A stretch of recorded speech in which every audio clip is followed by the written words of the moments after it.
यूसुफ पठान को वडोदरा नगर निगम के स्वामित्व वाली एक जमीन पर कथित अतिक्रमण हटाने का निर्देश दिया गया था। इसे लेकर टीएमसी सांसद ने गुजरात हाई कोर्ट का रुख किया है।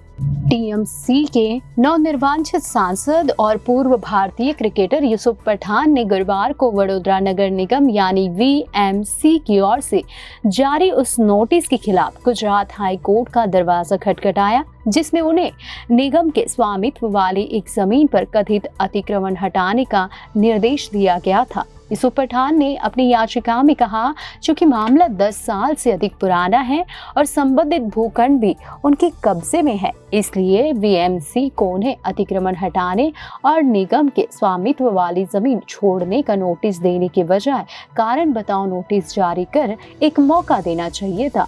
सुनवाई में नगर निकाय का पक्ष उन्होंने ये भी दलील दी कि गुजरात सरकार ने 2014 में यूसुफ पठान को जमीन बेचने के वीएमसी के प्रस्ताव को खारिज कर दिया था, जबकि राज्य सरकार जमीन की बिक्री से इनकार नहीं कर सकती क्योंकि ये राज्य सरकार की नहीं बल्कि नगर निगम की जमीन है। न्यायमूर्ति संगीता विसेन की एकल पीठ ने पठान की ओर से पेश वरिष्ठ अधिवक्ता यतीन ओझा की दलीलें सुनने के बाद वीएमसी के वकील से शुक्रवार को अगली सुनवाई में नगर निकाय का पक्ष रखने को कहा। घर से सटा है विवादित भूखंड। जी हां, पूर्व हरफ मौला पठान वडोदरा के तलजा इलाके में रहते हैं और विवादित भूखंड उनके घर से सटा हुआ है। उन्होंने लोकसभा चुनाव में पश्चिम बंगाल के बरहामपुर निर्वाचन क्षेत्र से जीत हासिल की थी। चुनाव परिणाम 4 जून को घोषित किए गए थे।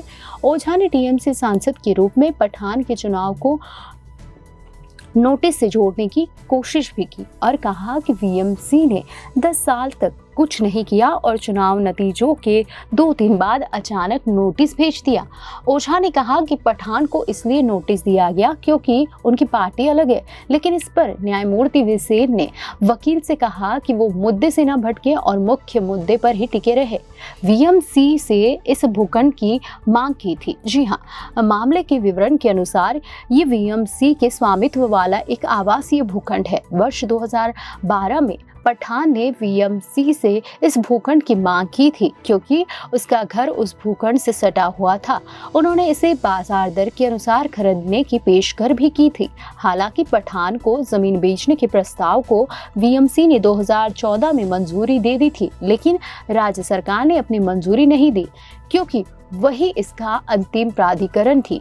ओझा ने कहा कि हालांकि तब से ये जमीन पठान के ही कब्जे में है। ओझा ने कहा कि वीएमसी ने यूसुफ पठान और उनके क्रिकेटर भाई इरफान पठान को उनके योगदान के लिए ये भूखंड देने का फैसला किया था क्योंकि वे इस प्रस्ताव को मंजूरी दिए जाने से समय भारतीय टीम में थे।